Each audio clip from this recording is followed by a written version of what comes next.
This episode is sponsored by Mint Mobile, and we have an especially exciting announcement. We want to hear your scorching hot reality TV takes, and that's why we've partnered with Mint Mobile to open up the Hot Take Hotline, where you can leave us a voicemail message and give us your reality TV takes. Give us your hot takes, thoughts, and theories, and we'll read and react to the best ones on an upcoming reality recap episode. All you have to do is call 1-855-MINT-TLK, or if you prefer the numbers, that's 855-646-8855, and leave us a voicemail. Again, just call 1-855-MINT-TLK. or 855-646-8855 and leave us a message. This summer, don't get burned by your old wireless bill. Make the switch to Mint Mobile. Get 3 months of unlimited premium wireless service for $15 a month at mintmobile.com/VIALL. That's mintmobile.com/VIALL. Upfront payment of $45 required, equivalent to $15 a month. Limited time new customer offer for first 3 months only. Speeds may slow above 35 gigabytes on unlimited plan. Taxes and fees extra. See Mint Mobile for details.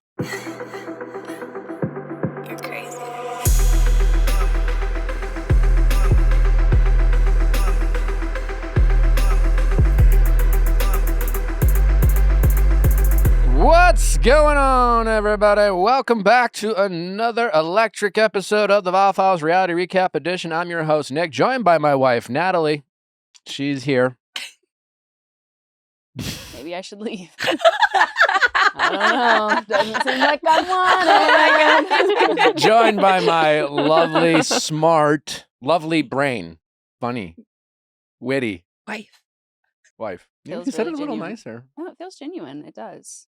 Joined by my funny, gorgeous, wonderful, smart, sexy. He's trying so hard to find a different word than gorgeous, hot, sexy, and he cannot find it. Mother of my child. Mother of my child. Oh, my God. Oh, my God. It just rolls off the tongue. At least he does love those things about you, you know, At least that they I'm stick hot. out. I Yeah, mean, I guess. I And, when I'm not hot anymore, I'm guessing he will leave me for someone who is hot. It's a podcast. So, you're telling the people who can't see me that Yes. I'm hot. Okay. Everyone knows you're funny. For sure. Ah, that's what it was. In case you're listening, Natalie is She's- very beautiful, sexy, and hot. Yeah. Yeah. And she's inspiring. Thoughtful, Smart, Inspiring. funny, Thoughtful. witty. magnetic. Magnetic. Oh my God. That was a good one. Period. Also, Susie Evans returns to the household today. Hello, hello. Glad to be back. Well, it's happened.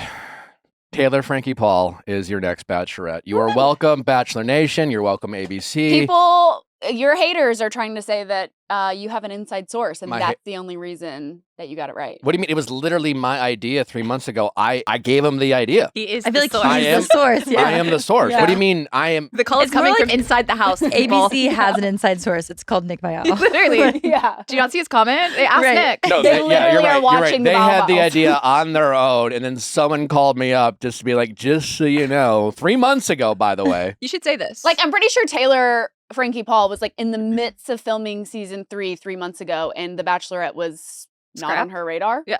Yeah, Bachelorette Shelved? was literally canceled. They were like, we're not doing this again. Nick was like, this will save the franchise. If Right. you guys want to do it, you should. You should. And he's 100% right, because I'm like even seeing the comments going around about it. Everyone's like, I haven't watched in I don't know how long, and this will get me to watch. It's lit. Yeah, maybe I know a little bit about this world. I don't know. Producing, maybe. creating. You know. It's going to be great. It's going to be fantastic. I'm glad the people who make these decisions finally Made a good one. made a good one. Yeah. Hopefully, don't fuck it up. There is a new showrunner in town. I mean, you know, Taylor. Is this the same as Bachelor in Paradise? Is the same as showrunner? Bachelor in Paradise. So we're going to get a lot of B-roll. Okay. We're getting a lot of B-roll. Lot of Hopefully, they don't cut out some of the drama. You know, Oh, but there's gonna be so much. Taylor. She was tailor made Yes. Nice. to be the Bachelorette. I mean, she Literally. really is everything that makes a great Bachelorette. Obviously, you know, smart, articulate, beautiful, vulnerable. honest. What are all honest, these real. adjectives he's coming up for Taylor, but he couldn't come up with them for me? That's crazy. I've never heard you use any of those. That's crazy. Gorgeous, That's crazy. stunning, beautiful. Never. He's like, Taylor Frankie Paul is gorgeous, hot, and stunning. So she's going to be great. Articulate? Okay.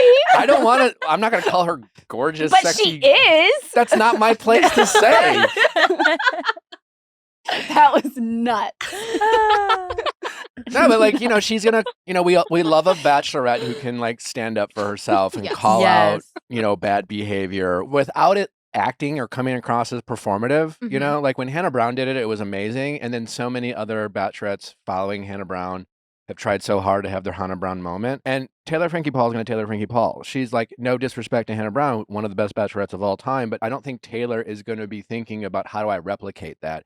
Taylor is just going to Totally. Taylor, and we're going to get the most authentic her, which is Right. what we want. Yeah. You know, and all Taylor knows is how to be herself and just show you what she cares about, what bothers her, what scares her, what worries her. You know, she's made for this. Oh yeah, and the best part too is that she's been on a show before, so it's not like she's new to the cameras or she needs to like warm up. I feel like she'll just be like ready to go. And I feel like we're gonna get like our like windmill moment kind of where it's like if somebody tries to like cross her or say something or do something, she'll be like, let me check you right at the door, and you can see your way out. I think it's also like shedding light on the women who don't have like a perfect story. And it's Mhm. like, I feel like time and time again, like the people who are the leads are these like picture perfect and these like, you know, people who've never been in love before, people who've never like made any mistake before in their life. And here we have this person who's like been vocal about her mistakes and has 3 kids and like is a mom and to go on this show and I didn't think the decision makers had the guts to do something like this because they always try so hard to sell you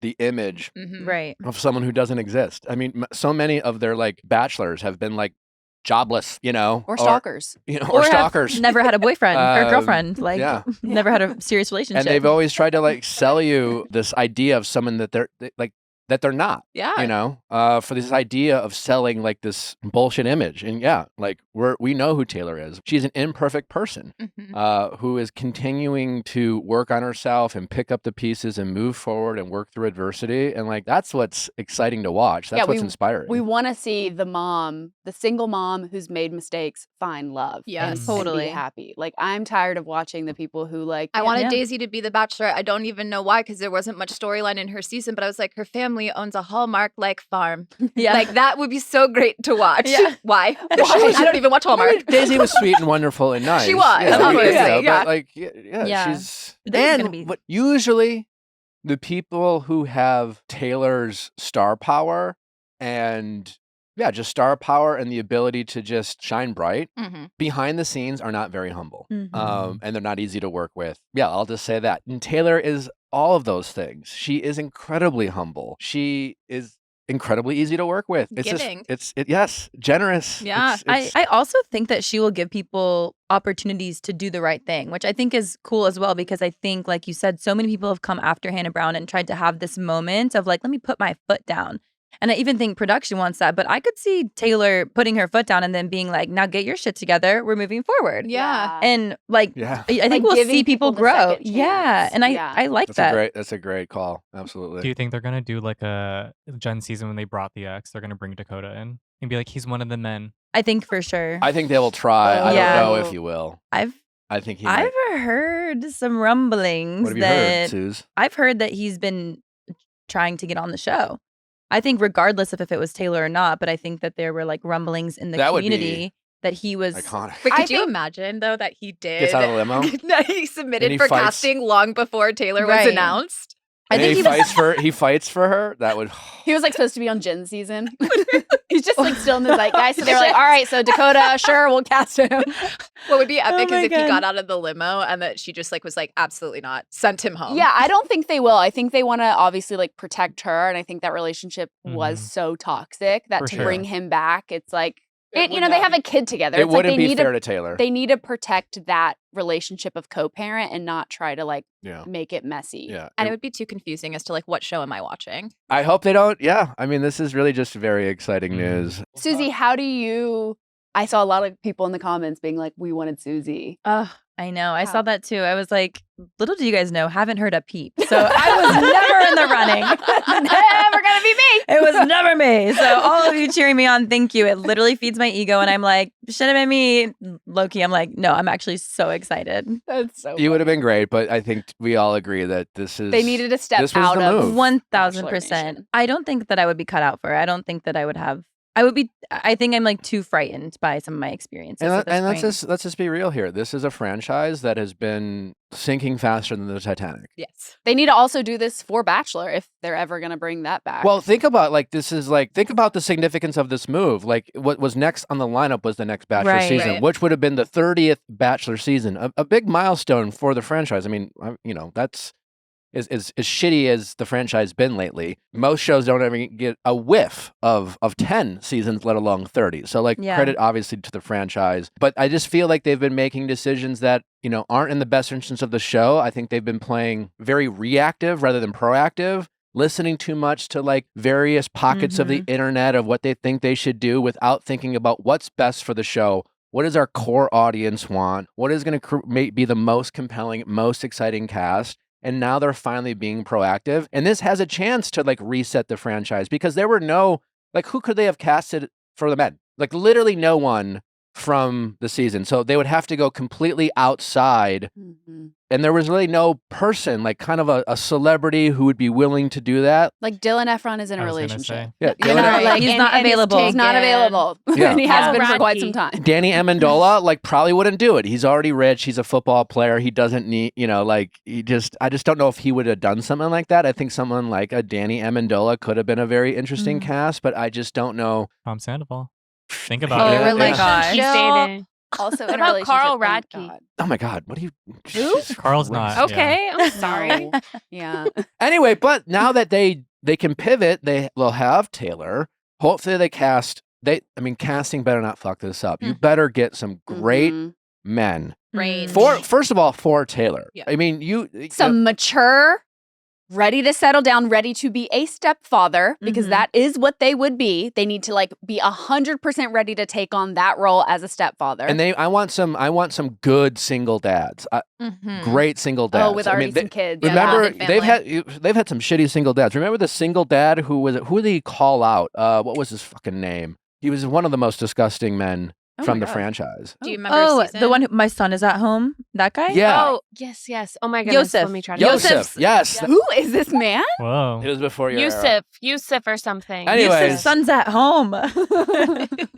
That's what I'm saying. Just because Yeah. you are a dad doesn't mean you're a good guy. A lot of shitty Right. dads out there. So I Yosef. want them to find some great single dads. Not that Taylor has to end up with a single dad, but someone who can obviously relate and empathize with it's going to be a challenge to be away from her kids and things like that. And then they need to find some great men. They and it should be easier to cast because obviously Taylor is someone people are going to be very excited about.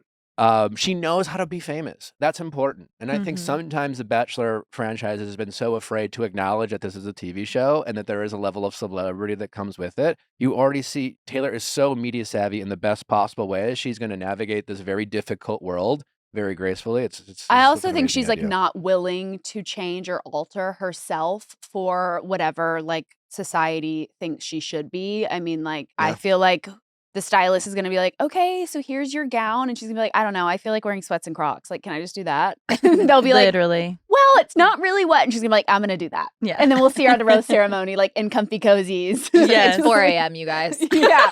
Literally, can all of y'all just go change? Because you're making me uncomfortable in these tuxes. Can you just get the fuck out of here? Can we just keep it real? Yeah. That's my question though, because it's we're taking such a wholesome franchise and then you're casting someone that's known in the entertainment sphere of toxicity, drama. So I'm you're breaking the format. Yeah. Anything could Mhm. happen. They needed to. They needed to. They needed needed to it. reset, and Yeah. hopefully, and they'll have another. When Hannah Brown was such a great Bachelorette, she gave us Peter Weber, and whatever you thought about Peter as a Bachelor, it was an amazing season. And then because Peter Weber was such a popular contestant on the Bachelorette, it got some great women contestants, and we got another amazing season. You have to have great leads in popular seasons to have people want to sign up for your show. Every time they fuck it up, it just makes casting for the next future seasons that much harder. Yeah. So Yeah. they have a chance to reset. Mm-hmm. I hope they don't fuck it up. Let's hope not. Let's hope Well, not. we They have probably a will. great show lined up We- for y'all today. We do. Danny Pellegrino is with us momentarily. I know so many of you are fans of his. He's a big fan of Pop Culture Bravo and all the things that we love. He loves too, and he's joining us momentarily to talk some headlines, talk some Bravo with us. We also have Adriana de Moura from The Real Housewives of Miami to talk about this current season, what's going on, all the tea, what her thoughts and feelings are. Did she say wretched or ratchet? I think wretched. Also, did she know the difference? Yeah. Did she Let's know ask that her. there was 2 words? Right. And probably like me, she just like, you Right. know, like She said 1,000. that's all coming up. And Danny's here. Let's bring him on. Well, you know, it's football season. I could not be more excited. And football season is all about having your game day rituals. And Happy Thursday has become a part of mine, along with the popcorn and chips that I'm always enjoying with my football games. Happy Thursday has been my sidekick to enjoy the games because you're always winning when your team's winning. And when you're drinking Happy Thursday, you want to be able to cheer, not belch, when you are rooting for your favorite team. Happy Thursday is bubble free. It's not carbonated. Spiked refreshers taste indulgently good. There's no fuss, no fizz, no bubbles. It hits different. It's smooth, it's easy, and it's 4.4 ABV, the perfect spiked refresher in every sip. The refreshing fruit flavors are strawberry, pineapple, star fruit, mango, passion fruit, and raspberry dragon fruit. You cannot go wrong with any of them. They are all delicious. It's the perfect way to spend your weekend game day. Whether it's strawberry, pineapple, star fruit, mango, passion fruit, raspberry, dragon fruit, my favorite, they are all great tasting, and you will enjoy them all. Great for any party or any game. No more thank God it's Friday. It's all about Happy Thursday now, naturally flavored and non-carbonated. Pick up a variety pack to find your favorite flavor.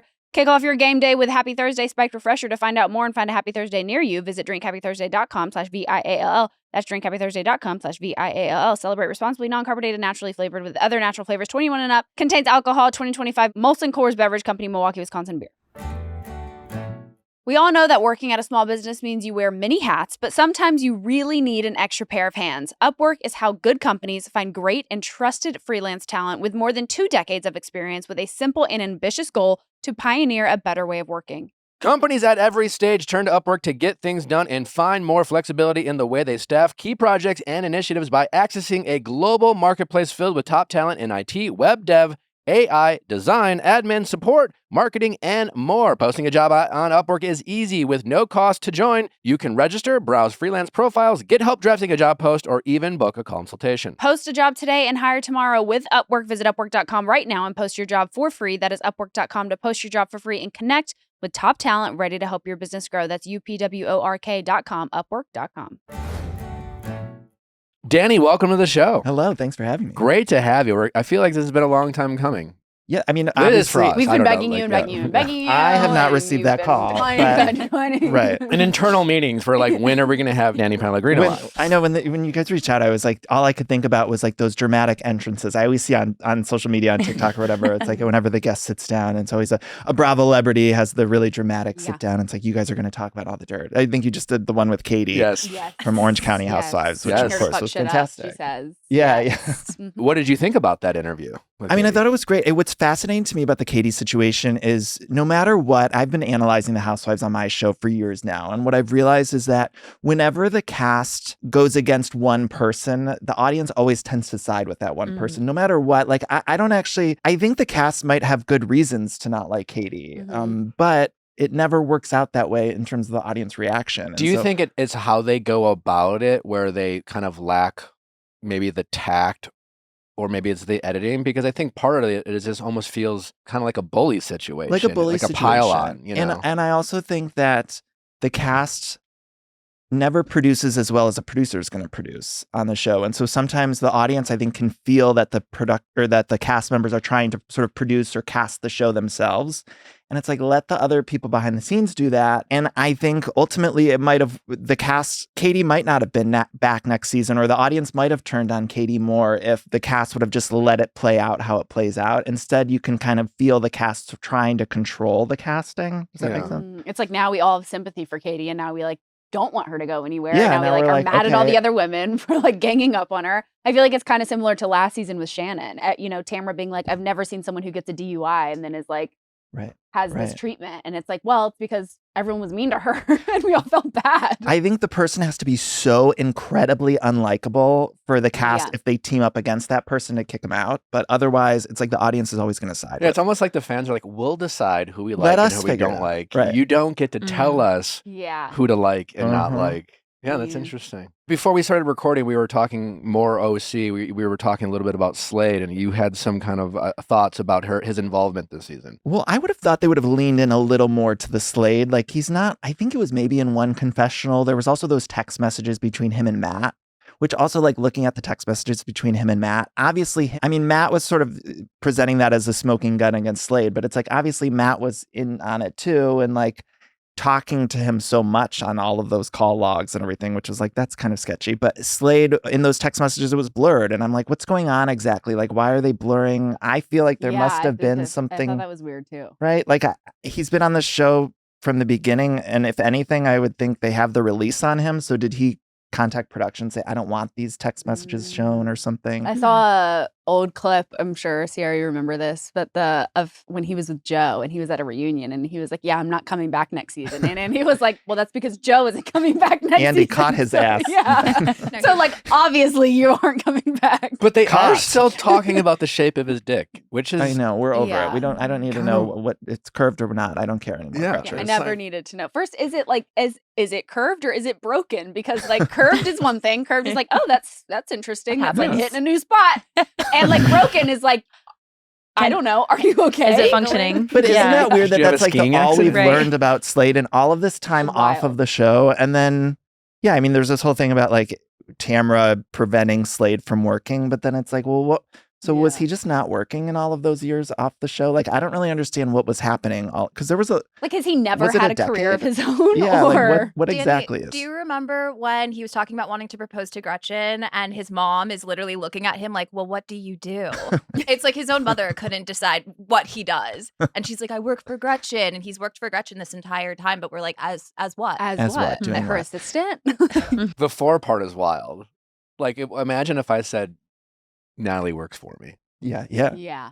rather Not than with like, me. we work together. Yeah. Mm. The other kind of strange part about it all, and this is maybe a little devil's advocate, but it's like I remember that you're talking about their proposal, and it's like I remember that, and I'm so shocked that they're still together all this time. Like there was And they're not something there. married, right? Like everyone's No. being so weird about their like label. It's like boyfriend, Yeah, it says like long life. term life partner or something. partner. Like what? Why do I So- feel like it has to do with taxes? I hate how they Uh. write. This is a an offshoot, but I hate how they still label the people. It's like we've been watching the show, and it's like I don't need you to say Shannon underneath Shannon. Like I get that it's Shannon. It's Shannon. We see that all it's know it's Shannon. Shannon. She's a main cast member. She was just in the opening credits. Like, I don't need you to write Shannon underneath. Imagine if you're watching Friends and just says like Joey. It's like we get it. No, so true. 15, 6+ years. It is wild. Like she isn't. I guess for anyone who I don't know would randomly start this one season, like hasn't watched. Yeah, like anything who's? I don't before. think. I don't think new people are really tuning in at this point. Like, I think it's you have the people who've been watching for years. Yeah. And I think if you get anyone new, it's like someone who has a friend who was like, okay, you're on maternity leave. You need to sit down and watch this. Totally. Also, the binge it. You just got your flashbacks let you tonsils catch out. up really easily, really Yeah. fast. Like, Yeah. like Housewives is one of the easier franchise to like pick up, kind of wherever they're at, Mhm. and And you'll- it's like a you'll- Pulp you'll figure Fiction. it out. Yeah, you'll figure it out. You'll flashback. It'll be great. And the other thing about it, though, is like they don't label everyone. So it's like, why are they just labeling Shannon will be entering a scene with Tamara and it'll just say Shannon. It's like, what the fuck are we doing? What do you think of Emily's storyline this season? I don't like the stuff with the kid. And Yeah. I understand it's like Angel Devil. Like I understand maybe presenting something like this can be helpful to parents going through something similar. But I just think of myself, like I had eating disorder issues as a kid. And I just think like if my mom was on TV talking about that before I had sort of my handle on it Understanding. as a Yeah. child, like that makes me uncomfortable. It's a little, yeah.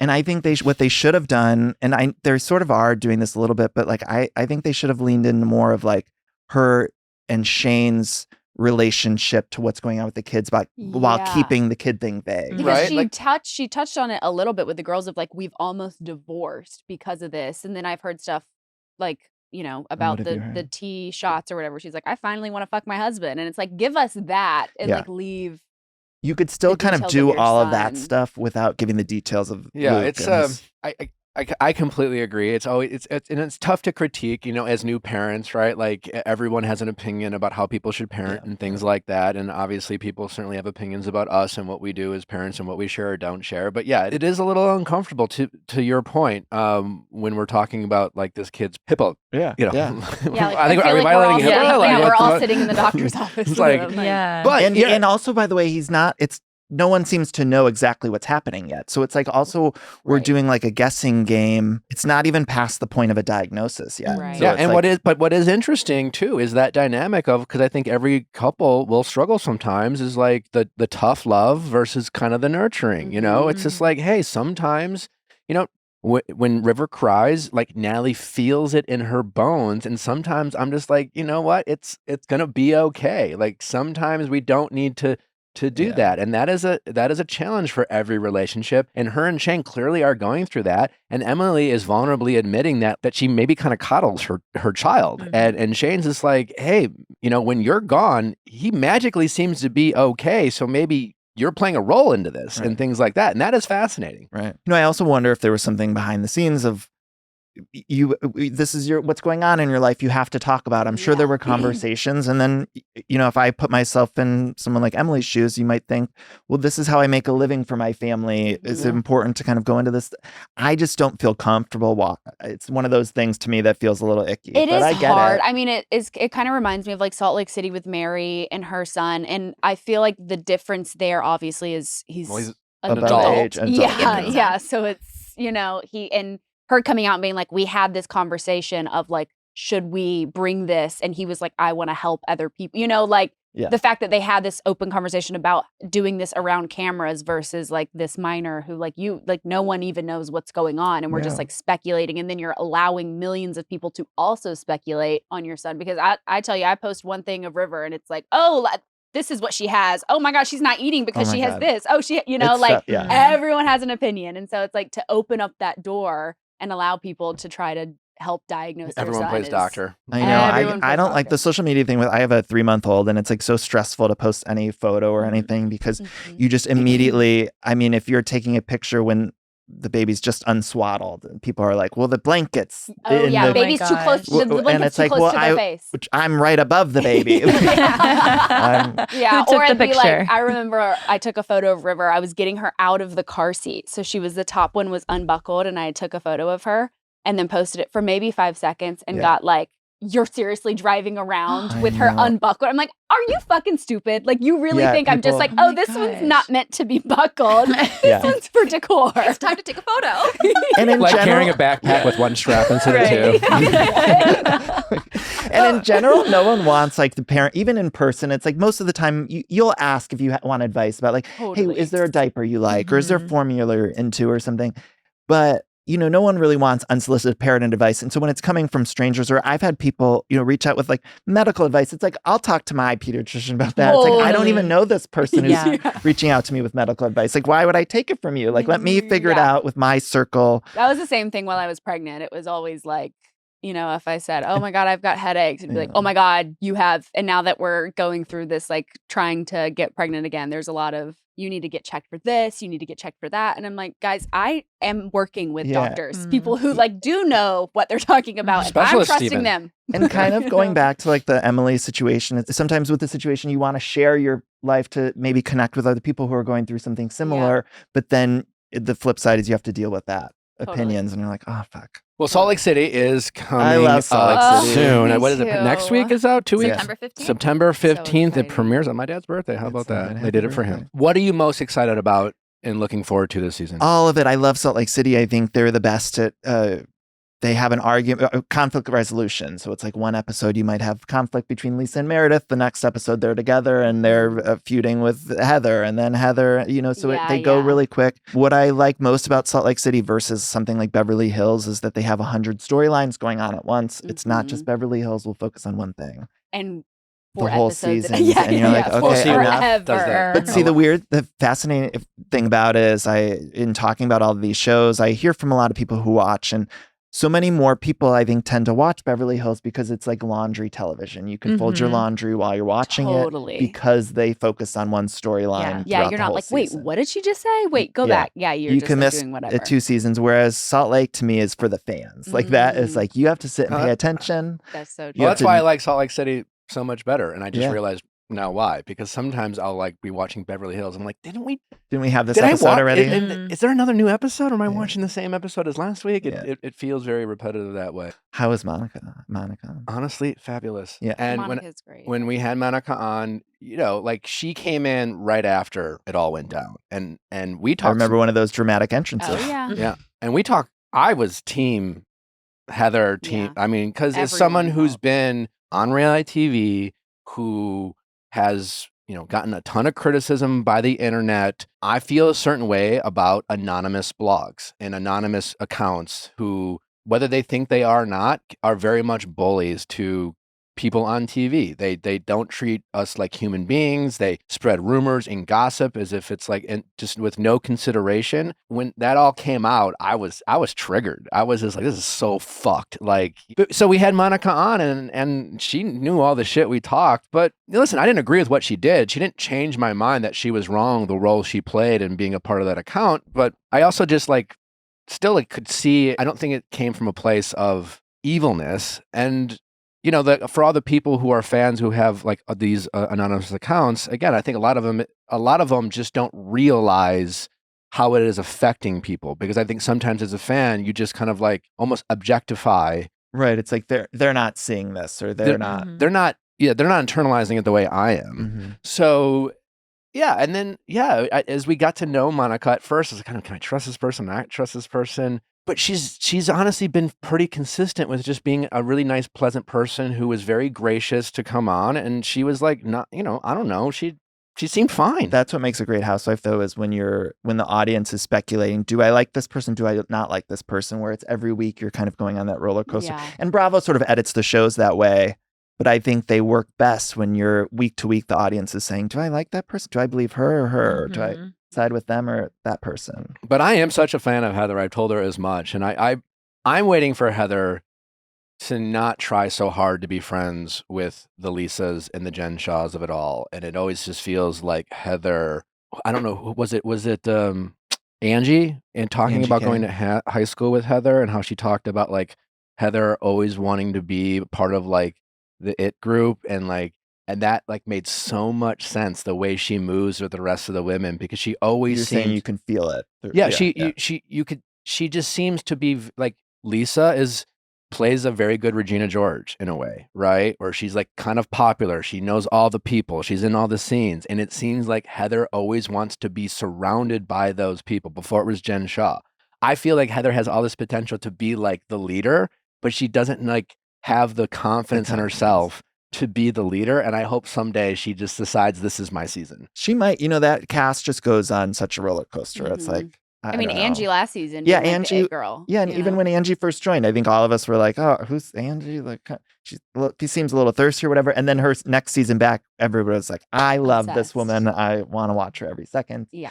I mean, they do such a good job. And Lisa, you're right. I think like Lisa, what I love about Lisa is that she seems to be totally herself on camera, for good and bad, and that always works best for a housewife too. But I love, I mean, even Meredith. They're all great. Sometimes Meredith, I feel like, isn't necessary. I don't know how much she is like that, but I love her persona that she's presenting to us. Like, I don't. Yeah. Does that make sense? Yeah. Yeah, because every season you get a couple of like, it's just like, Yeah. she just goes you can leave. Yeah, Or whatever. so hardcore. I love it. As a new parent, you watched Unknown Number on Netflix. Oh my God, yes. It was crazy. That woman, the mom. Yeah, we've talked about it a little What the- bit, but like, it must have been very triggering for you as a new parent, like thinking about like, how could someone... It was shocking because I didn't know anything. Did you guys know the story before watching No. that? When they showed her mugshot, I was like, oh, I remember seeing this bitch's face. I didn't know. Oh, see, I didn't even like recognize, I didn't know any of the story. And like halfway through, spoiler alert for people who haven't seen it, but halfway through the documentary, we're interviewing this mother who's been like, abusing crying. her, who's crying, and I'm on her side. And I'm thinking, oh my gosh, like I can't believe this mother having to deal with her kid getting bullied and these text messages. And then halfway through, it's like, oh yeah, it was the mom doing it. And the mom, it's like so delusional. And then it's so upsetting by the end of it. The daughter is still defending the mom. Which And I kind of get. I get it too. I understand, but Yeah. it's sad. It's like, sad, oh, but I fuck. was very frustrated with whoever the director was because it really seemed that they empathized way too much with the mom and Oh, wanted I think to. a lot of people are frustrated with that. And I Yeah. wanted a diagnosis. Like I Yeah. wanted to like explain to me how a mother could do something like this. Don't let the mother explain it to us, her point of view. I don't care about her point of view. And I don't want to hear her downplaying it and comparing it to like, Drunk driving. you know, me being 17 and stealing a bag of chips. Right. And it did feel, to your point, like they didn't grill her enough with any of the questions, because by the end of it, it just felt like we all had more questions. Why didn't they should have went deeper? Maybe the mom was just giving surface level answers of like, well, I just kind of got caught up into this or whatever. But I just felt like I needed more information. There was also some confusion on whether or not she was saying she didn't initially start texting, somebody else did, That was a right? total lie. Which is obviously a lie, but Yeah. it felt like they didn't grill her enough on that. Right. It's They like, almost well, like why accepted that. I don't even think they said like, well, then who did? Do you know who did? Or Right. what's your opinion on who did then? Like there was no follow up there. And it's like, that was a pretty big gap Yeah. of time that you're saying. She answered if she got caught up into a certain like kinky porn.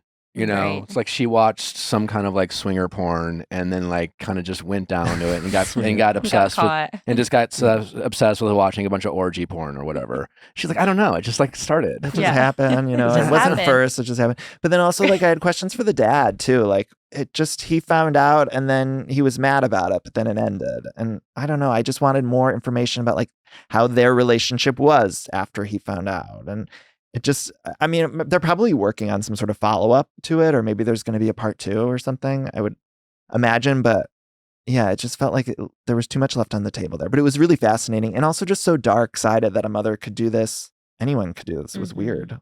Disturbing. Halfway through, I felt like I knew. It's like it's got to be one of the parents, right? 'Cause Yeah, they knew too much, and it was too sophisticated for it to be. I wanted to know more about the relationship between the two moms, like, because they were really close friends. It's like, I understand that once the boy mom found out that the young woman's mom was doing it, like they distanced themselves. But it's like, was there ever more confrontation? I don't know. I just wanted Right. more. Yeah. Before we get into some games we have for you, before we send you on your way, you helped co-write Tom and Ariana's cocktail book. I did pre-Scandival. I was on Special Forces with Tom. He's been on this show. He's gave us one of the more iconic interviews that we've ever had. And I've been on record of saying this. I have a bit of a soft spot for Tom. I obviously don't condone what he did. I think it was horrible. He had a bad time taking accountability. But I don't think he's an evil narcissist that so many people tried to make him out to be. But you are also someone who worked with both of them and obviously got to know them while working with them. I'm just kind of curious what your thoughts are, knowing them human to human. Well, you know what I'm smiling? I'm thinking of the Valley, and I found it so fascinating. This never really came up. I don't think I talked about this on my show much, but it was so interesting to me that the audience seemed to hate Tom more than Jax. Yeah. And like Jax was so awful, like just Continues like to be. abusive That's physically. We true. heard things, you know, like there was so much. And I don't know, I found that interesting. And obviously Scandival was like a bigger cultural moment and stuff. So, and of course I love Ariana, and I think she was the best, and working with her was so incredible. And they, you know, I don't want to say anything too much, but it was what it was. I don't know. I think like working with Ariana was so great. And you worked with Tom, you could imagine. He's a very interesting, eccentric person. Yeah, Yeah. I mean, they did come up with all of it. I was their co-author, whatever, but they did all the cocktails and stuff. And, you know, he came up with some great recipes and stuff. And Ariana was just like the best to work with. I loved her.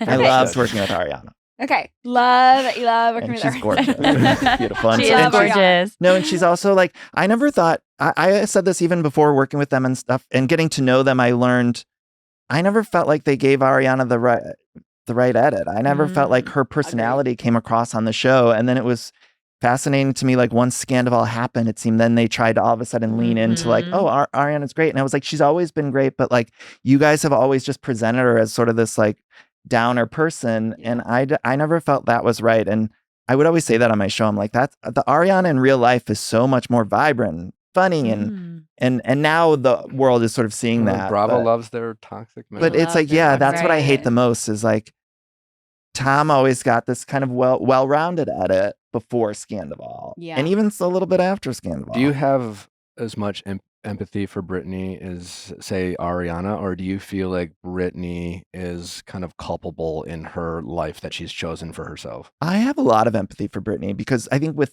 the son, and that's what I find hard about the Valley, and I like the darkness underbelly of Bravo, and I like watching. I mean, from the beginning, it's not like a new thing. The beginning of Beverly Hills Housewives, we were dealing with alcoholism, suicide, these kind of things. So I find that all very fascinating, but there comes a line or a point, right, where you're watching, I was like, this is uncomfortable. And some of those situations in the past have been uncomfortable. And with Brittany and Jax, I don't like the kid. It goes back to Emily and Shane. I don't like when there's a kid involved. And I think being a new parent, I'm a little sensitive to that.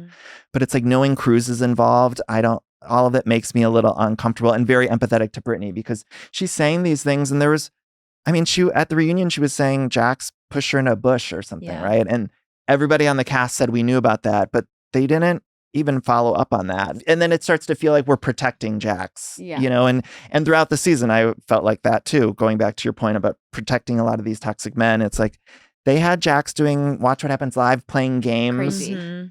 Playing games. Like that was wild to me that he's on Watch What Happens Live playing a silly game and doing audience polls and stuff. When they knew how the season played out, they knew how the reunion was playing out. I think at one of the points he was on Watch What Happens Live, he was doing I had hosted one of the van segments they did where it was like the cast was in the Valley van and they paired us up with different people. And so he was in that preseason so he was doing press and promo and everything. And they knew how, so like to me, it's like, well, that's a little dark side so and that gross. makes me uncomfortable. Yeah, it's so gross. And so I always kind of thought with the Jax thing, they could still tell the full story, but why are they doing promo with him and like, leave the story for the show. Yeah. We don't need all these bells and whistles because then at least I can, as an audience member, believe, well, this is a documentary.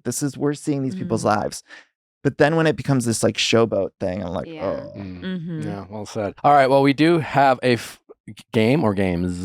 We have a game. We have a game. But it's a game of all games. It's a game of all games. Mary, take it away. Explain the game to our audience and Danny. This game is called Iconic or Eye Roll. Okay. And we are going to show you some moments from pop culture recently. And we want you to tell us whether you think it's iconic or an eye roll. An eye roll. Okay. All right. Yeah. Iconic or eye roll. And then, of course, Beyonce holding Grammys for our auditory listeners is iconic. And Liz Lemon rolling her eyes is eye roll. Okay. So up first, we have Doja Cat eating her lipstick on the VMA's red carpet. Iconic. And I sort of, it brought me back to the days. I know that's not what it was, but it brought me back to the 90s when they would have like a lipstick would be candy. Do you know what I'm saying? Yeah, like they cigarette don't- gum. Right. Like Right. they don't do that anymore, but I love, lip smackers. as a little closeted gay boy, it's like I wanted a candy lipstick. That I could, Yes. Yes. And that's 100% what it was. And I mean, I think even Gabby said, like, you didn't even get any on your teeth. Like, Right. Yeah. proof that it was Well planned. Do you think it was real? Yeah. Then it wasn't real So lipstick. it was probably, you're probably right. It was candy. See, I'm done. Yeah. I was Yeah. like, yeah, it was No, great. She yeah. just ate the lipstick. Iconic. It's iconic. All right, up next we have the And Just Like That finale. Okay, I thought I was going to say all of these were iconic, but then talking about this finale, I thought it was terrible. And I hate that they're trying to convince us that it was pre-planned, that they knew this was coming. Because if they knew this was coming and they ended it with shots of shit in the toilet and Victor Garber looking at shits in the toilet and cast members or guest stars that we never even knew, like these Gen Z kids that were it was terrible. I hope that sort of the public backlash against this finale encourages them to come back and do some sort of wrap-up movie or something, because for the whole legacy of those characters to be ended like that, to me, is just egregious. Yeah, they took a big dump. It was a big dump. On literally this whole A franchise. literal Yeah. dump. And it was like, we didn't have to see the poop. If you wanted to include the poop, like, we didn't need to see all the shots of the poop.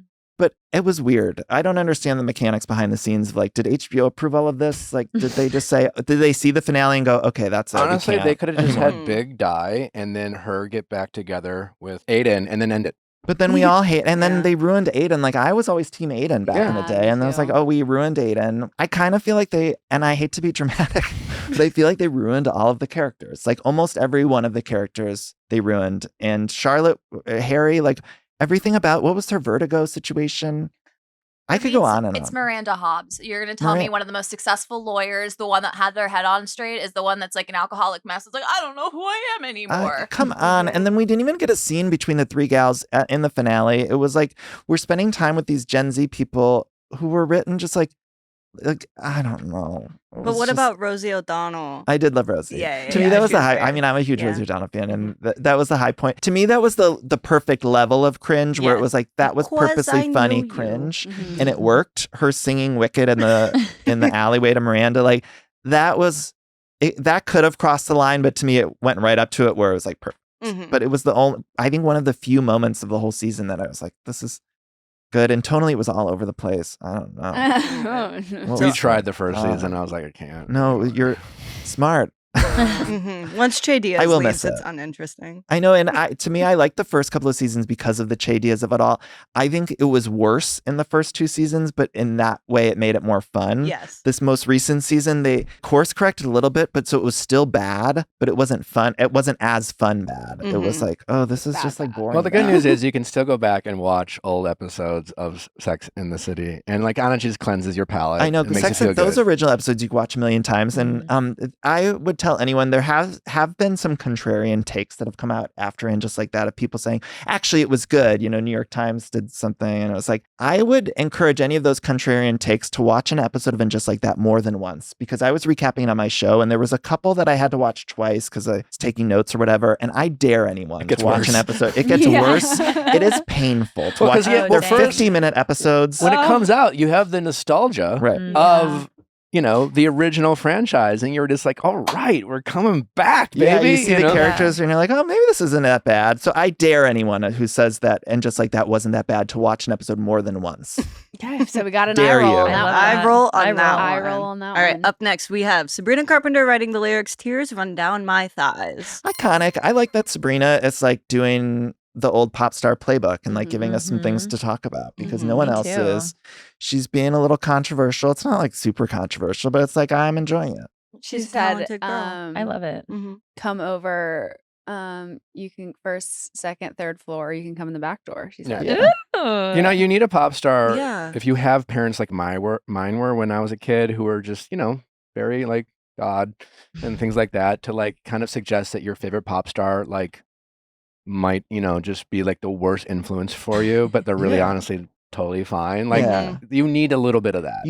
Everyone needs a little bit of that. You need a church mom to like not like their music. Yeah. It's the pop star playbook. And it's like, and if pop stars shouldn't play it safe, and they should cross the line a little bit. And not that does, but I just think she's playful and fun. And now at this point, now we're expecting playful lyrics like that out of Sabrina Carpenter. That's what she's been delivering. And so if you're surprised by that, I am excited for the tour for this, because Juno, she gave us so many iconic moments. I learned so much. I know. I was like, oh, great. I'll taking notes. Try that one out. Yeah, she really is like a Shakespearean wordsmith, if you think about it. Oh, yeah. 100%. Yeah. Okay, so iconic. Iconic. All right, up next we have Karen Huger's post-prison fit. I'm excited for Karen Huger's post-prison. Iconic. I'm excited. I think I read a headline that maybe Andy's doing like a one-on-one with her, and there was posts that maybe she was filming when she was leaving the prison, and that excites me because I just know that mid-season trailer, it's going to be like one of the Nick Viall trailers where it's like somebody sitting down dramatically. The mid-season one, at the end of the mid-season trailer, it's going to be Karen Huger like getting in that car, and it's like going to be so good, and I can't wait. And she did her time, and Iconic. Icon. Hilary Duff signing to Atlantic Records to release new music. Iconic. I love Hilary Duff. I know. She's amazing, and I hope that people embrace her new music. I mean, her last she had a couple good songs more recently in her last music venture, and I just feel like they kind of came and went. But hopefully, put some respect on her name. I know. Put some respect. And also, let's go back to the beginning. She's made it through.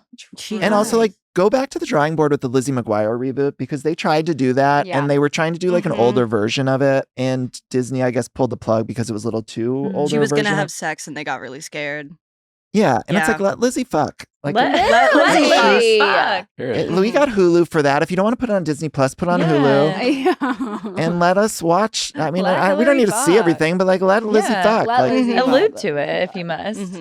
Maybe a Sabrina Carpenter song should be in. Could you imagine that premiere Sabrina Carpenter playing while and then like tears run down her thighs. Right when Lizzie's about to fuck, it's like the animated Lizzie comes on the screen, so we don't have to see anything. Like, animated Lizzie comes on, it's like Lizzie fucks, and then it's like that sound of it. There we go. Okay, All iconic. right. Taylor Swift's engagement ring. Oh, iconic. Iconic. You know, Yeah. there's like these rumors that I'm from Northeast Ohio, and there's rumors that she like got a place there with Travis, and I'm very excited about it. I just heard this like Chagrin Falls area, so I'm excited about that. But I love You should Taylor take Swift. your son to like trick or treat around the neighborhood. I know. My husband really loves Taylor Swift, and he was saying for the first time ever, it's like sort of open the door. It's like maybe we can live in Ohio. My family's all in Ohio. It's like yeah. maybe we can move there. Yeah. That's funny. All right, let's get into some rapid fire on these. White Lotus France location reveal. I'm excited. Iconic. I think I had heard rumors that maybe it's going to be like a wintry season. Like if they film, I think before May, it's winter there or something. Yeah, but he said he like despises the cold. Yeah, but so that's what I'm curious about. Like, did HBO kind of convince him to do a wintry thing? Because I would like a wintry thing. Yeah. A ski lodge. A ski lodge Yeah. trip. At least try it. We'll see how it goes. Totally. So I Someone hope dies that- freezing in the snow. That's probably what would happen. Totally Yeah. hypothermia. Yeah. Love. But I would like a little switch up just because visually I think we need a little. I know they do different countries and I stuff, agree. but I would like a seasonal switch up. Maybe fall, autumn. Oh, I would love an Compromise. autumn. Yeah. Everyone has Apple pumpkin spice picking. lattes. Yeah, and Oh, autumnal White please Lotus. give it to us. Christian Girl Autumn White Lotus. I'm excited for like the Totally. rumors of an all-star White Lotus. Like, have you heard that? Like, eventually, Mike White might want to bringing, do an all-star where it's like Totally. different. That'd be so Ah. good. That would be amazing. That would be cool. Amazing. All right. Britney Spears' Instagram account. Okay. Well, first of all, we hope everything is well with Britney. I want to know, does anyone know what bathroom? So this was an Instagram clip you're showing where she was on a date. date at a sushi restaurant. She posted that she was in the bathroom. The date wasn't going well. And does anyone recognize? I was trying to think, what sushi No. restaurant is that bathroom? Is Is it that not Nobu? Nobu? Yeah, That's I feel what I like was- that's Nobu. It's giving. Well, I've only been to Nobu like twice, so I feel like that's the. it has an aesthetic that- that Nobu would. Right. Could you Yeah. imagine just Where like walking Britney Spears in, is not going to like. walking in to take a number one, and Sushi it's stop? like Britney's just doing the dance in there on a date? Like, could you imagine that? Like, I'd what is- offer to film. I'd be like, no, let me help you. I know. I'll take care of that. We'll get a good. Yeah. Ooh. I'll Get you play a ring music. light. That's crazy. Yeah. I mean, I hope everything's well. I don't know. Mhm. I hope everything's. I'm looking always fit, hoping, right. praying that this is all just a bit, and she's just a you genius. never really know. Like, Yeah. it's like she I comes don't out know. and she's like, "Ha ha, got you all." Yeah. Yeah. I'm And normal. it's like And also, if you are having a bad date, make the most of it. yeah, and honestly, Yeah. who amongst us hasn't been on a bad date where you go in the bathroom and Who start hasn't dancing? And you're danced like, in oh, the fuck it. Right. bathroom? Yeah. It's We better all than have. crawling out the window. At least she went back. Yeah, at least she. Mhm. Who is yeah, filming this though? Do you think she just? I think it's on. She She definitely put has an it. octo She, buddy. she put it on the. She I has an do- octo buddy. I do. She's got a Yeah. little on the Went window. right on the wall. The amount of Mhm. videos this girl's putting out. I do appreciate that it's like it at least doesn't feel like it's running through a social media manager. Yeah. Right. yeah, She's I like unfiltered. that. She's being Totally, authentically yeah. herself. totally. All right, we have two more. Gretchen claiming she never went to the hospital, but also yes, she did go. I roll. It's Oh, like what? Be brother. honest with us. Like just tell us what's. I don't know. There's footage of you saying that you went to the hospital, and then there's footage of you saying you didn't go to the hospital, and I definitely and all don't that think she like would. lie detector bullshit. I hate all the lie detectors. They need to Mhm. retire lie detectors on. Have you guys done lie detectors on here? No, God, Okay. no. They need to retire that. We're like, yeah, we do it. It was like every before- single week. We're like, Like he's weekly- coming in to do it for you in 10 Here minutes. he is. But who like? I mean, it's and Emily hosting it. She's an attorney. It's like, come on, what are we doing here? It's so stupid. And it also is like, what group of friends are getting together for a lie detector test? I understand we're breaking the fourth wall a little bit, but maybe we need to put that fourth wall back up because Mhm. Totally. now at this point, what group of friends is getting together to have one of them surprise you with the lie detector test that you're That's going to talk about at every crazy. event that you Yeah. go to with each other? It's like fucking Mhm. nuts. You do need a special skill in Housewives to be able to break the fourth wall. Otherwise, it does need to stay up. Yeah, they Bravo, need to bravo, Mhm. bravo. Bravo, they bravo, need to fucking kind of bravo. figure something out. And I think they Mhm. keep trying to dip into the breaking of the fourth wall and then they don't fully go all the way. But when it comes to something like this, it's like now we're just watching a group of people that were cast and there's no artifice of them even being friends, much less if you're getting together and You're just doing watching lie detectors tests. It's like, what are we engage. watching here? But Mm. in Mhm. Gretchen, it's like, just be honest. I don't know. She acts like Mhm. she doesn't think there's cameras and like mics on. Like know, you should maybe she know should. whatever Yeah. you Car. say will be run Mhm. back. Yeah. Yeah. All right, got your last, ass. last Last one. Taco Bell bringing back the Cool Ranch Doritos Locos Iconic. Taco. I Iconic. didn't even know it was Thank- canceled. I know. didn't I didn't either. realize they took them away, but they need to never take them away.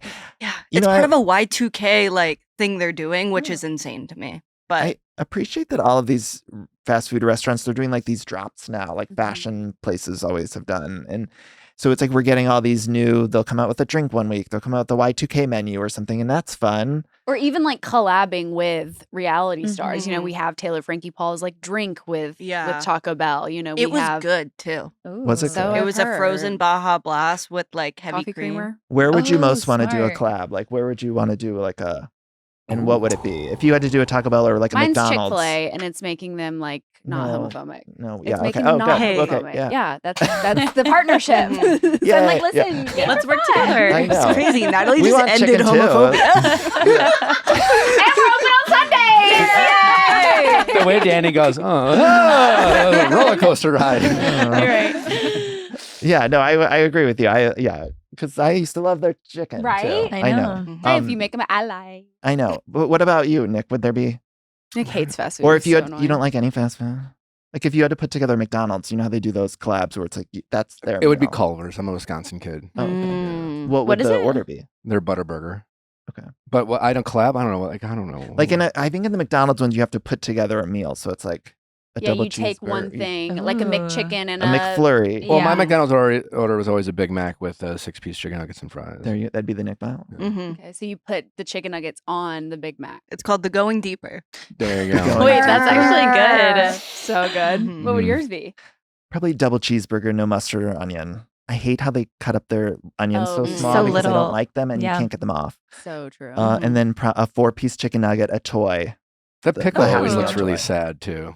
I like the pickle, but it is sad. Yeah, It's like- Mhm. like- I just don't like how you can't remove them easily. Like the pickles, you can, but I But like. and yeah, it's that- like Then it's all got on the the meat, flavor. so it's like in the meat like veins. Yeah. I would do a nostalgic toy too. I would like my meal would have a Happy Meal toy from the 90s. Cute. You know, like that would I be love like the. that. So cute. I know that'd be cute. I would make them use real meat this time. Yeah. Nick worked at McDonald's. Ah, so did you really? Inside For like a month. and scoop. How was it? I worked at a Panera once. Not the I same. used to thing, steal but- chicken nuggets on my way back to the bathroom. Nice. You know, Love that. Is there anything? So you would still be able to eat there after working there? well, when I was 15, I didn't really care, Yeah. and I also feel like that was long enough ago. Maybe things have gotten better. I think things have gotten worse. Like now there's I saw a recent video where a guy like bought like a McDonald's cheeseburger Oh gosh. and just left it outside to see if like nature would eat it. You know, Doesn't- like would animals be like, this is food? And like nope. No one touched it. two No weeks one 2 touched weeks it. later, mint condition. Like no squirrels, no birds. They were all like, oh, no. No, God, plastic. I don't think Can I so." Yeah, complain I'll about something starve. with them really quickly? Please. I hate how you go in there now. The one right here where we're at nearby doesn't have anyone working the counter anymore. You have to like order Oh yeah. at the Mm. machine computer thing. And I'm like so sick of going to these places Mhm. and like not being And able to tapping a talk to screen, somebody. Yeah. And I don't want to tap a screen or the grocery stores. It's like, I don't know. all I like wait in line at the grocery self-checkout. store. I don't know the Yeah. POS system. Like I'm not Yeah. trained Right. employee. Like I will. If most grocery stores will have like the self checkout and like 2 cashiers, I'll wait in the line for We the have to cashier. save the jobs. yeah, the Right. Target only has sometimes one, if Yeah, not it's sometimes crazy. zero workers. I know. And it's so frustrating. And then here in LA, you have to pay 10 cents for the bag. And I Mhm. was talking about this on my show. I said, like, that's my employee discount is the bag. Because if you're making me do the bagging and the checkout and Right, right, everything, right. like, I deserve an employee No, discount. I also So love Yeah, it in you clocked California zero when they bags. ask how many bags you have, and then you say, Mhm. they're like, "Are you sure?" They're like double checking, Make like sure. your Because because conscience. of people like me who are Yeah. lying. Yeah, I don't know. I always say 0 bags. Yeah. No, 'cause I'm the yeah. first Really? person. Yeah, no, I'm not. I do I'm too. not paying for a bag. if you're making me do all the work, like, why do I have to pay Yeah. for the fucking bag? I mean, Yeah. I'm the first person to complain and ask someone to open up another register. I'm like, you see this line is all the way into your makeup section and this is causing traffic. You need to open up another checkout, please. You Mhm. two ladies are talking about like your boy problems, you know, like let's get to work. and at Mhm. McDonald's, it's like, I sometimes might just want to ask a question about something. Like, Totally. I don't know. yeah. I Like, wanna have you talk to changed how you somebody. chop up your onions? yeah. And yeah. the POS Right. system isn't Mhm. answering. Or is the ice cream machine down? Or like, what? Yeah. I don't know. Or It's Like, even always just, down. There's no comment How's your section. day? yeah, how's your You day? know, Like, just your in day. general, Yeah. it's Mhm. so bleak to me now. And I only notice this because normally if I go, it's not like I go much or whatever, but it's like the drive through if you go. Mhm. But Totally. I had to go in the one day and I was like, what is going on here at all these places? And I feel like such a boomer complaining like at the sky or No, I yelling totally at the. agree with you. the It's like sky, that a but I'm lot, like, like in the please let us talk airport. to It's a people. lot of You're an that in elder the airport. millennial. And Yeah, I I'm also old. hate that. Yeah, let me talk to somebody. You're not that old. Birthday's in a month. When's your birthday? Woo! October 9th. Okay. Depressed about Nice. it. Are you think guys it's good about less than getting a month. older?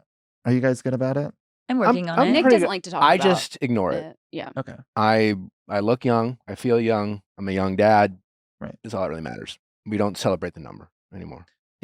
Love that. So, Danny, this has been so much Thank you fun, for man. having me. Please come back. So much fun. Anytime, man. Where can people find you? My podcast is called Everything Iconic. I recap a lot of Housewives, so I'm recapping The Valley or Real Houses of Orange County, and my social media is at Danny Pellegrino. I have 2 books out too, essay collections, so go check those out wherever you get your books. Anywhere where you can get your book. Up next, Adriana de Moura from The Real Housewives of Miami joins us to talk about everything going on this season. Was it Ratchet? Was it Ratchet? Ratchet? Ratchet or Ratchet? Ratchet? See, you can't even do it. Yeah. Also, give See, her a it's mojito. confusing. Give her a mojito. Her Mhm. mojito. And Kiki. She's zooming in. Well, let's get to her. She's up next. That was great. If you're dealing with hair issues like thinning or shedding but feel totally stuck on what to try next, I get it and I have been there. There are so many products out there and it's hard to know exactly which ones are going to work. That's exactly why I gave Nutrafol a closer look maybe 5 years ago. It's not just hype, it's physician formulated, clinically tested, and even recommended by dermatologists. And let me show you, I don't know if some of y'all are watching, maybe some of y'all are watching. My hair is so long. My hair is so healthy. I chopped it at the beginning of this year and went so short, and it has grown so much. It feels thicker. It feels stronger, and it's all thanks to Nutrafol. Nutrafol is the #1 dermatologist recommended hair growth supplement brand trusted by over 1.5 million people. Anything truly worthwhile takes time and effort, and with Nutrafol, see thicker, stronger, faster growing hair and less shedding in just 3 to 6 months. You can feel great about what you're putting in your body since Nutrafol hair growth supplement are backed by peer-reviewed studies and NSF content certified, the gold standard in third-party certification for supplements. I have put Nick's mom on it. I have put my mom on it. Anyone who wants to have healthy hair, you've got to get on the Nutrafol game. See thicker, stronger, faster growing hair with less shedding in just 3 to 6 months with Nutrafol. For a limited time, Nutrafol is offering our listeners $10 off your first month subscription and free shipping when you go to Nutrafol.com and enter the promo code VIALL. Find out why Nutrafol is the best-selling hair growth supplement brand at Nutrafol.com, spelled Nutrafol.com, promo code VIALL. That's Nutrafol.com, promo code VIALL. Well, if you follow me on Instagram, you know I am nonstop posting my Revolve hauls because I can't stop shopping from Revolve. I can't. It's like a disease that has got me hooked, and it's so good. They have everything you could ever want. If you're going to a concert, if you're going to a wedding, if you're a bride, if you are just looking for like airport lounge clothes, if you're just looking for workout clothes, shoot, they have everything you could ever want. They make it so easy to build outfits if you're just stuck on how to elevate your style. You pick a pair of jeans and then below it'll be like, pair it with this top and this belt and these earrings. Like, it's so easy. They have amazing exclusive labels in fashion, beauty, and home goods. They have Lovers and Friends, Amanda Upridge. Some of my favorites are Helsa, Eves, Ali Grace, A Goldie, authentic, high quality products. New arrivals are daily. If I'm like scrolling in the middle of the night, it's because I'm scrolling on the new arrivals on Revolve. They ship in 2 days. It's the fastest shipping ever. So if you're like running behind, procrastinating on shopping for something, go to Revolve. Whether it's a weekend away or a big night out or just a little style refresh, your dream wardrobe is just one click away. Head to revolve.com/VIALL, shop my edit, and take 15% off your first order with code VIALL. Fast 2-day shipping, easy returns. It's literally the only place you need to shop from. That's revolve.com/VIALL to shop my favorites and get 15% off your first order with code VIALL. Offer ends September 25th. So happy shopping. Adriana, welcome to the Viall Files. Thank you. Thanks for having me. So great to have you. We're all big fans of you. How are you doing? How are you enjoying this season? Let's start there. I think I'm enjoying myself. I feel like I started like stealth mode. You know, I came in quickly, but now I'm giving it. So I feel great about it. Are you having more fun watching it back than you were actually filming it, or the other way around? Yes. Okay. It's usually better to watch than to be in the middle of it, chaos. So yes. Okay, you've gotten to the other side. I think the fans want to know, if you don't mind us asking, what is your relationship status these days? I think we all were big fans of that hot young man by your side. And we love an age gap here on the Viall Files. And so, yeah. Is he still in the picture, or are you out there doing your thing? Well, no, he's no longer. You know, he's a CEO of a French company, and he had to go to Paris, and he had to stay in Paris for a good 6 months. So that kind of the relationship didn't survive the long distance. Out with the old and in with the I'm new. single, ready to mingle. Are you available? I don't know, ask my wife. You can have him for a night. He's Yeah, pretty fun. You can have him. Married? You can take him for a night. I take You're it so back. generous. I'm flattered. You're gorgeous. If you don't mind me saying. Ooh, I'm blushing. He is blushing. He doesn't get hit on very often because, no. you know, No, I'm just married with a kid. married with a kid. So sorry. I feel so bad now. No, not at all. don't. This is so much fun. Who do you feel like you're closest with to the cast right now, post filming? Lisa and Gertie. Okay. Not Julia. No. Well, speaking of Julia, I think I speak for many fans. We were just kind of confused by her, I guess, call it reveal or announcement when it came to her adoption.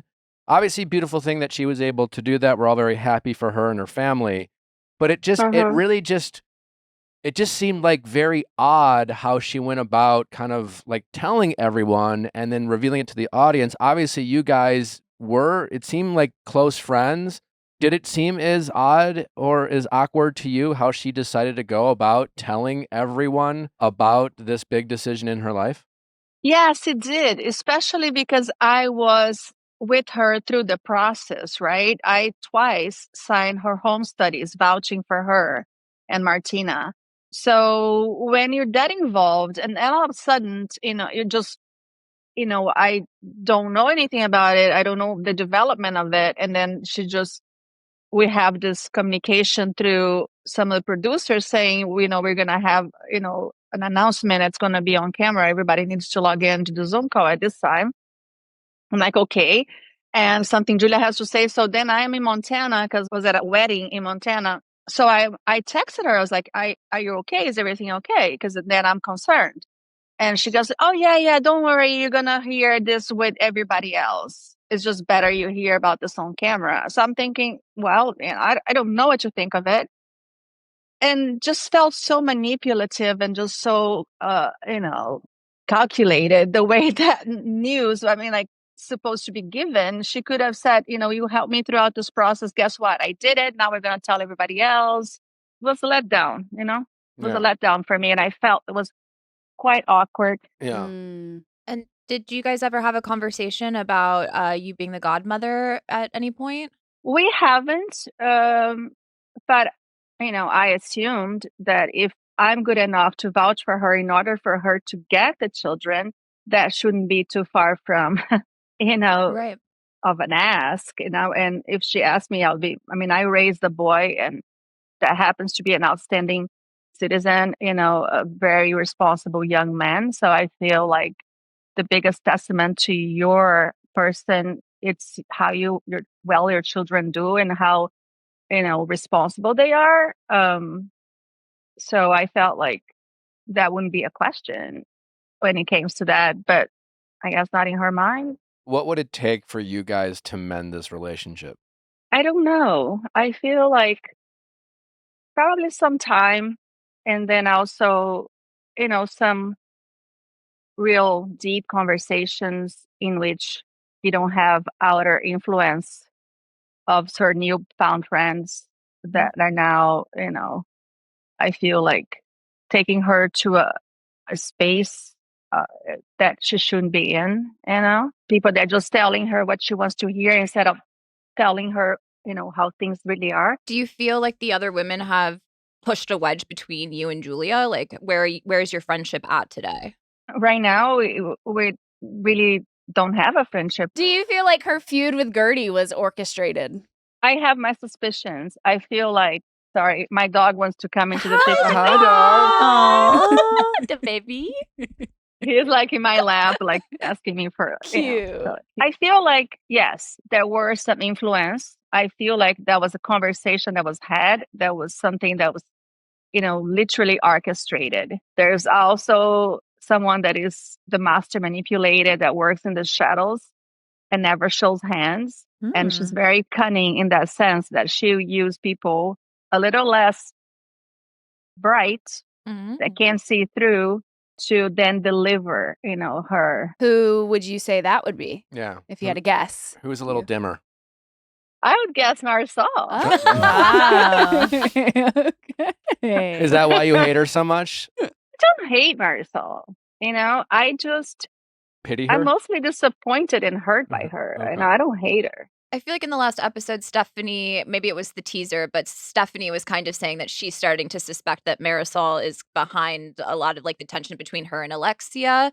How are you and Stephanie, and have you guys talked about Marisol at all, or like got on the same page? Yeah, so obviously, I think things are starting to be revealed now, where Marisol, Alexia kind of says what the intention or what the reason why, the real reason why they didn't want to get in the plane was because Stephanie had gone out to lunch with me. So to me, that whole series of the reason why we don't want to go to your plane is because you're bossy or the sitting or the this or the that, that's not the truth. The truth is Marisol wanted to punish Stephanie for going to lunch with me because Marisol has, since the get-go, trying to oust me from the group and ice me out, beginning with her, party for her wedding. I wasn't invited. Right. And then, everything happened. But so she was trying to teach Stephanie a lesson by saying, you're not going to play by my rules. I am going to teach you a lesson. And that was the lesson. Do you feel like Stephanie is trying to impress people with her jet? It's so funny. Stephanie's not like that. Like the countless times that I've been together with her in real life, she's actually very humble and very focused on her work. She's not always flaunting and mentioning her things. Her things are there because they are there, but she's not really talking about it. Do you think it's more of a projection from the people who don't have what Stephanie has, almost like putting that idea out there that she is kind of leading with the jet rather than, it actually coming from Stephanie? Yes, I feel like Stephanie's secure enough in herself and her, professional accomplishments that she doesn't need to rely on her material things. But yes, she's sarcastic, and something I actually appreciate on somebody. If you're smart and sarcastic, I'm right down there with you, So I feel like some people just don't get her sense of humor. Because she truly does not flaunt her things in real life conversations. When cameras aren't rolling, that's not her. Love that behind the scenes. How are you in Kiki, and have you guys been able to clear up the whole ratchet or wretched mess up? Yeah. Debacle, whatever we call it. We have. We had on camera and off camera conversations where I did apologize. I said, if it's wretched with a WRE, the way I intended, the whole intention okay, let's go back.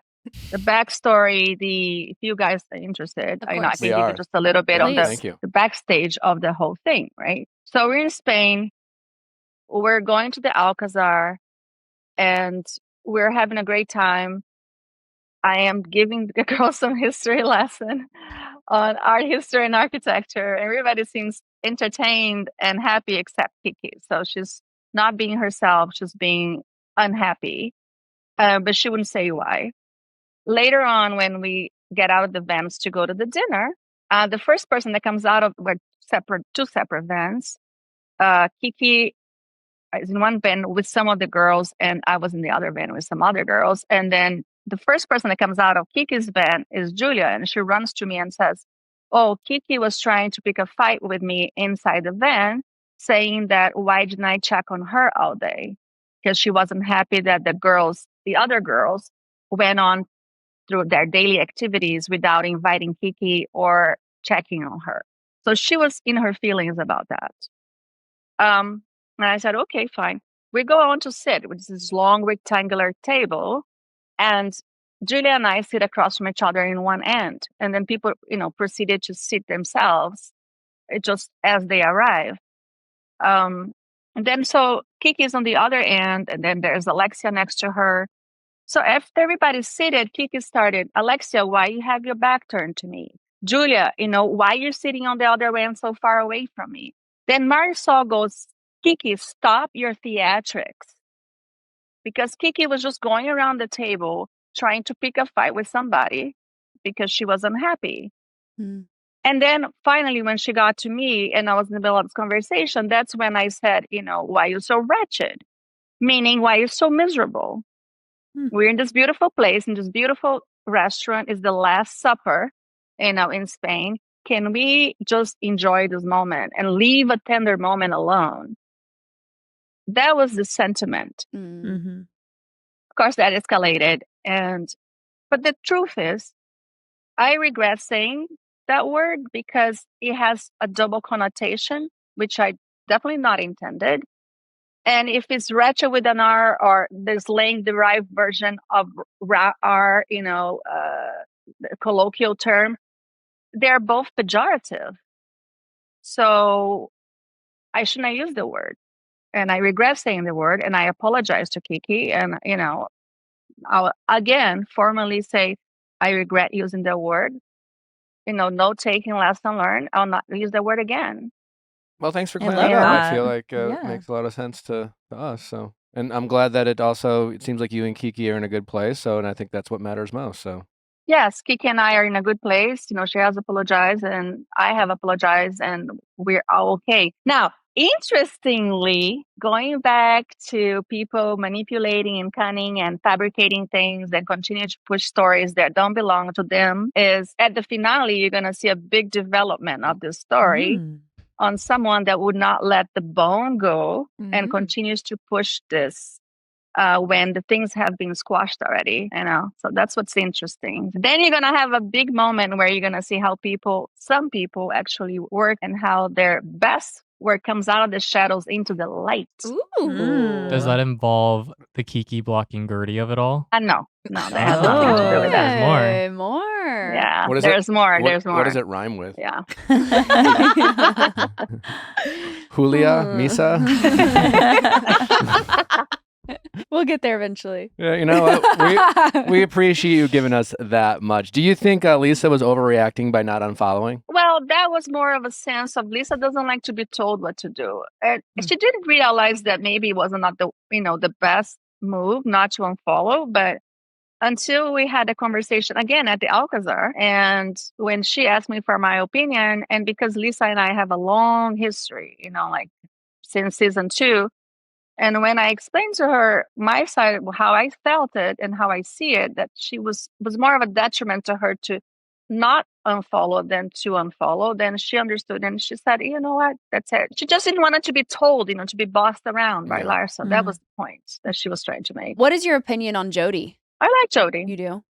Him texting Larsa, did that bug you as much as it seemed to kind of bug the other women? Well, I never like guys kind of meddling into the girls' conversations, because that is just like a couple. When a couple has an argument, if a friend tries to meddle into that, the couple is going to make up and then the friend's going to be the bad guy, right? Totally. So I feel like guys in that context should not try to interfere one way or another. However, they were friends in the sense that they did socialize a lot. So the two couples, right? And they did exchange numbers and they had that kind of intimate relationship where they did text each other. So, it probably wasn't the best thing to do, but they did it anyway. And I don't want to put words in your mouth, but for me, like watching Larsa and Lisa go at it at the dinner table while Lisa's trying to deal with like legal papers and all that stuff, is there more to the story, or was like all of that vitriol solely based off of unfollowing her ex-boyfriend? Because it just kind of seemed like that was a pretty brutal way to talk to someone. I feel like there's more to the story than that, right? I feel like it's not just that. But I feel like she's hanging on to that one because that's the one thing that people can know about. I'm sorry, my thing keeps falling off. You just have little ears. I do. Little ears. You're just so little. Literally. But I have big boobs to make up for that. Hey! Can't relate. You got to compensate somehow. And I hear guys prefer playing with boobs and ears, so that's why. Totally. I've heard that too. Yeah. But just playing with I don't know. I think they had a big, friendship, and there's a lot involved, and I think they're both upset. And to me, it was just deeper than that. It's just deeper than that. How's your master's going over at Harvard? Great. I'm already in my last semester. I graduate next spring. So wow. working hard. Oh, we love that. Thank you. Our one of our executive producers here, Justin, he's also a art history major. Yeah, I studied art history. Wow. No, so I mean, my take on Miami is you're one of the wisest people because you've been there since season 1, but also like watching your little history lessons. I think we need it. Thank you.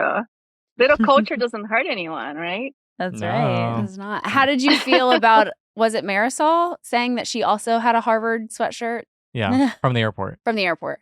Well, that's a diss. The perennial, dislike of her. It makes me just wonder, why does she dislike me so much? Is it because she can't do what I do? Hey, gotta be a reason. Haters hate, Yes, I guess like if somebody's not hating you, you're not doing something positive or big enough, right? If you don't have haters, that means you're not succeeding. People don't hate people who are less successful than them.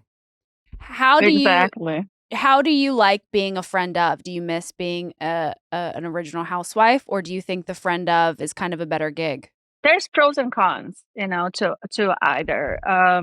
There's less pressure, but I still feel like I produce just as a full time.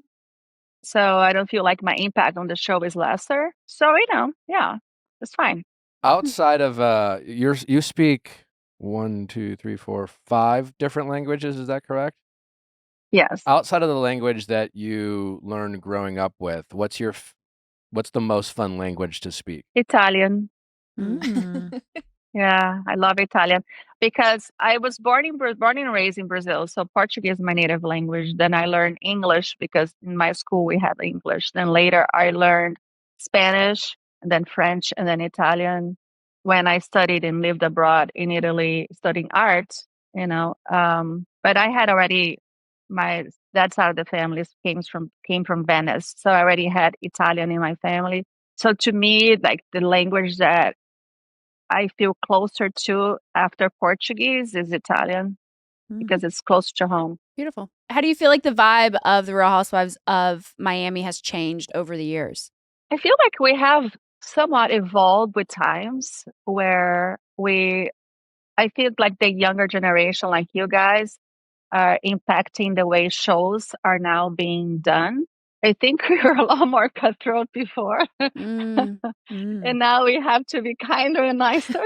Oh, that's interesting. That is interesting. Yeah. Do you, like, in what way do you feel like the younger generation is like? Can you give us an example of what you feel like? I feel there's less prejudice that is accepted. There has been since the technological revolution that created more of a diversity acceptance where the whole world could chime in. Like when you say something nowadays, for example, I was just in Brazil visiting my mother. So I'm having breakfast with my mom in Sao Paulo in a hotel, and somebody comes up to me and says, "Oh my God, are you Adriana?" And I'm like, "Yes." And my mom, that she's always 80, she doesn't even know what I do and doesn't understand anything. And she's like, "Why is this lady coming to you?" I was like, "She's a fan, and she's from Canada in Brazil."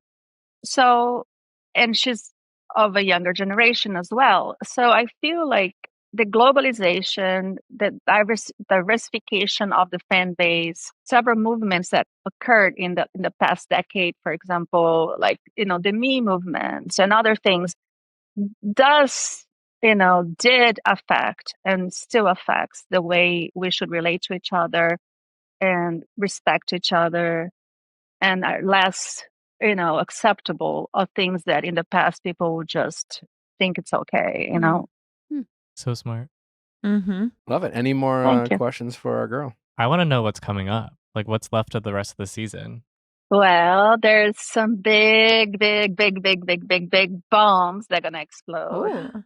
The finale is gonna be big. Are you setting them off, or are you helping diffuse them? Oh my God, both. I mean, it was very little with me on the first half of the season, but this end of the season, I come in and I'm like, bigger than I don't know what. Like it's a hurricane Adriana, I suppose, even though I don't like to refer to me on the third person, but I think it is so tacky to do that. But I have new songs the finale, I'm going to sing again. I'm going to drop some new songs. Wow. And I actually have one that was written by this little guy here. Aw. He Multi-talented. was my Wow. inspiration. Yeah. So there's new songs and there's new revelations continuously being attacked by some people that can't let go of things, like I said, that beefs that have been squashed up, but they continue to bring it up, and just have to, you as a fan, just have to ask yourselves why. What is the point of that? And then the reunion comes, and the reunion is just bombastic. Oh, wow. And that's gonna be something. Well, Adriana de Moura, thank you so much for gracing us with your presence. It was an absolute pleasure. Please come back. Good luck the rest of the way and at the reunion. We're absolutely rooting for you. Excited to hear this new music you got coming out as well. And all the best. And hopefully we'll get to see you again. Thank you. I'd love to. Thank you, guys. Thanks so much. Thank you All right, so bye-bye. Bye. So cute. He's so cute. All right, well, that will do it for us today. Congratulations again to Taylor Frankie Paul on being our next Bachelorette. Super excited about that. Thank you to all our guests, Danny Pellegrino and Adriana de Moura. We have a big week lined up for you next week, including a special Going Deeper with Jesse James Decker and her husband, Eric Decker, who are on this season of Special Forces. They've also been around. They have, some great music. Eric's a former professional football player. A very fascinating couple. Excited to talk with them, and so much more coming at you. Always good to see you, Susie. Glad to be here. Thanks for having me. And the rest of the household also says goodbye. We'll see you next week. Bye-bye. Bye.